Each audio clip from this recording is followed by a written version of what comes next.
Seguramente todos ustedes conocen las implicaciones que ha tenido la prueba de ADN en los procesos judiciales. La prueba de ADN es una prueba apabullante que nos permite confiar en la calidad de sus resultados. Si en un proceso judicial contamos con prueba de ADN, entonces parece que no tiene sentido cuestionar aquellas conclusiones. Las organizaciones internacionales hace ya mucho han usado esta prueba de ADN para intentar la excarcelación de inocentes que se entiende que han sido injustamente condenados. El problema de esta prueba de ADN es que solo puede ser utilizada en pocos casos. En los otros debemos conformarnos con testigos, documentos, peritos y otras por el estilo. En el contexto del proceso penal, una de las dificultades más importantes que enfrentan los tribunales es aquella que consiste en aplicar penas privativas de libertad. ¿Por qué? Porque aquella aplicación implica que se haya identificado correctamente aquella persona que es autora de una conducta que el legislador califica como delito. Así, existen reglas que exigen prueba contundente, tanto de que se haya cometido el hecho que reviste las características de delito, como que a una determinada persona le haya cabido participación culpable en él. Esto se operacionaliza a través de una regla de estándar de prueba, que en la mayoría de los países es más allá de toda duda razonable. Sin embargo, la cuestión no termina allí. A más de esta prueba de alta exigencia probatoria, se suman otras reglas que el legislador establece con tal de subsanar errores en los que se puede haber incurrido en la dictación de una sentencia penal, especialmente una sentencia condenatoria. El recurso de nulidad y la acción de revisión son dos tipos de mecanismos que tienen por objeto controlar las decisiones judiciales precisamente con esta finalidad. Revisemos en qué consiste cada uno. El recurso de nulidad permite anular el juicio oral y la sentencia definitiva o solo la sentencia definitiva en varios casos. Si nos restringimos a lo que aquí interesa, el recurso de nulidad permite corregir ciertos errores en el razonamiento probatorio, es decir, ciertos errores que se cometen al vincular los hechos probados con la prueba rendida. La acción de revisión, por su parte, permite anular una sentencia condenatoria firme, vale decir, una sentencia que goza de autoridad de cosa juzgada. En ciertos supuestos en que el sistema jurídico no está dispuesto a tolerar ciertos errores o injusticias graves que solo pueden ser detectados con la aparición de nuevos antecedentes. Llegados a este punto, estamos en mejores condiciones para obtener claridad acerca de aquello que puede ser calificado como un error probatorio. Existen dos tipos de variables, al menos, que nos permiten categorizar los errores probatorios en que puede incurrir el juez.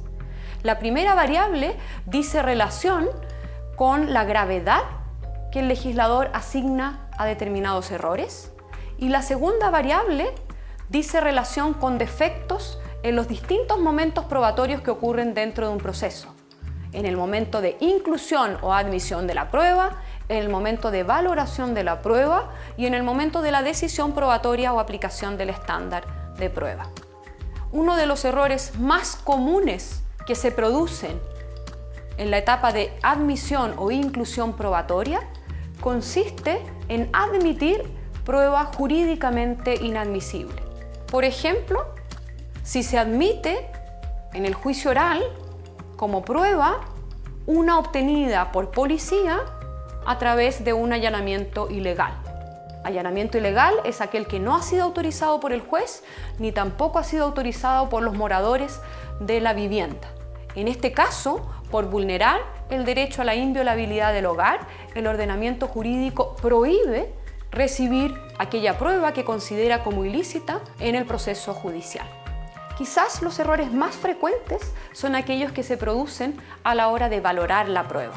Valorar la prueba consiste en evaluar la capacidad que tiene cada elemento probatorio para justificar, para apoyar una determinada hipótesis. Por ejemplo, la hipótesis de la Fiscalía en un proceso penal. En este caso, podemos encontrarnos ante una variedad de errores probatorios en la valoración de la prueba. Aquí simplemente me haré cargo de 3. En primer lugar, el uso de máximas de la experiencia falsa. En segundo lugar, contradicciones probatorias. Y en tercer lugar, falta de consideración de prueba oportunamente presentada. Veamos entonces estos 3 casos. El primer caso de error en la valoración de la prueba es aquel de máximas de la experiencia falsas.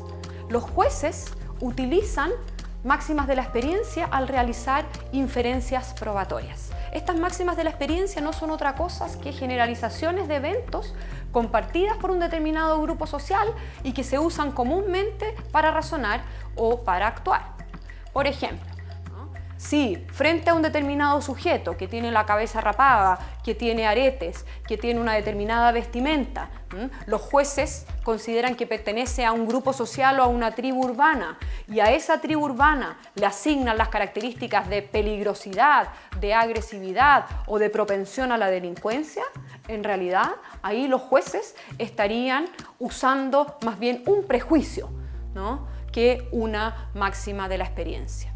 En otros casos, utilizan, haciendo pasarlas por máximas de la experiencia, algunas generalizaciones que son falsas, vale decir que no tienen corroboración empírica, ¿no? Por ejemplo, la máxima de la experiencia que afirma que quien ha cometido un crimen huiría o saldría corriendo de la escena del delito. En este caso, existe evidencia científica que ha comprobado que en realidad ocurre precisamente lo contrario, que la persona que ha cometido el crimen permanece en el lugar para evitar cualquier sospecha. El segundo caso de error en la valoración de la prueba es el caso de la contradicción probatoria. En un proceso penal, por su estructura propia de contradicción, se presenta prueba de testigo, prueba documental, prueba de perito y muchas veces esta prueba es un apoyo a favor, ¿no?, o en contra de la hipótesis de la acusación. Lo que no podría suceder es que el juez dé por probadas afirmaciones que resultan contradictorias. Por ejemplo, un testigo 1 afirma que una persona imputada se encuentra en el lugar del crimen a la hora de su comisión y un testigo 2 que afirme que esa persona se encontraba en un café lejos de la escena del crimen. En este caso, entonces, se incurriría en una contradicción en la valoración. El tercer caso es el caso de ignorancia de prueba. Puede suceder, por ejemplo, que la defensa presente una hipótesis alternativa, típicamente la hipótesis de la coartada, que precisamente tiene por objeto señalar que el defendido no se encontraba en el lugar del crimen, sino que, por ejemplo, en una ciudad a 2000 kilómetros de distancia y pruebe aquella circunstancia con pruebas de testigo, con prueba documental, con copia del pasaje aéreo, etc. Lo que no puede suceder, y es un error en la valoración, es que el juez no considere en absoluto esta prueba presentada por la defensa. Finalmente, pueden producirse errores en la decisión probatoria. En este caso, por ejemplo, podría darse la situación de que se dicte una sentencia condenatoria sin que exista prueba suficiente para superar el estándar de prueba. Que en un proceso, por ejemplo, exista solo una prueba débil, ¿no?, la declaración de la víctima, y que no exista ninguna otra prueba e igualmente el tribunal dé por satisfecho el estándar de prueba. Para concluir, en esta presentación hemos querido reflexionar sobre la relación entre error y proceso penal. Hemos dicho que el legislador contempla una regla de estándar de prueba exigente para evitar la condena de inocentes. Ese es el estándar más allá de toda duda razonable. Por otra parte, el legislador contempla mecanismos para subsanar eventuales errores en los que puede haber incurrido el juez al dictar una sentencia penal, especialmente una sentencia condenatoria. Estos son el recurso de nulidad y la acción de revisión. Sin embargo, debemos como sociedad seguir profundizando respecto de las relaciones entre error y proceso penal.